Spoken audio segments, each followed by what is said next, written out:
But first, WJZ and Mike Schuh are live at North and Pennsylvania Avenues with details on the investigation into the Gray case. Mike. Good morning, Lynn. Good morning, everyone. This intersection has been called the ground zero of the Baltimore riots. There have been protests, buildings burned, riots and celebration all here. And now, for the first time in about a week, there are no police on these corners. Ripping the place off.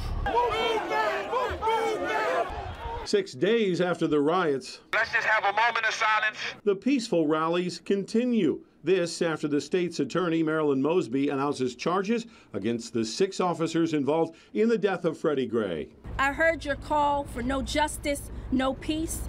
Your peace is sincerely needed as I work to deliver justice on behalf of this young man. With peace intact, the mayor lifts the curfew. I think lifting the curfew is a good idea. It's been a really rough week, but let's get back to normal in the city and get people back to work and back to school and get people coming back into the city. One of the hardest hit areas, Mondawmin Mall, where last week looters did thousands of dollars in damages. Yesterday, it reopened its doors for the first time. I'm just glad it's back open and people can kind of move on with their lives. I was very upset with all the things that happened in the mall. I think it was very terrible what they did to our mall.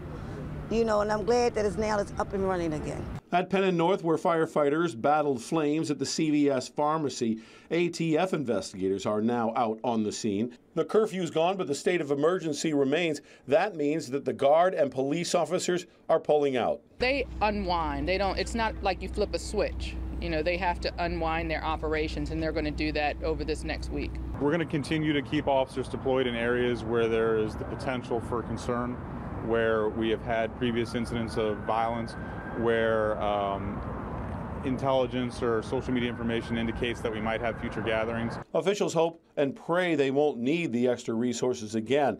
As the lengthy court process against those 6 officers begins to play out, all 6 have been released on bond.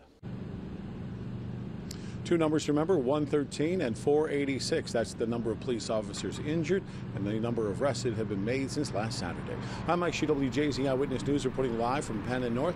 Lynn, back to you. Mike, thank you.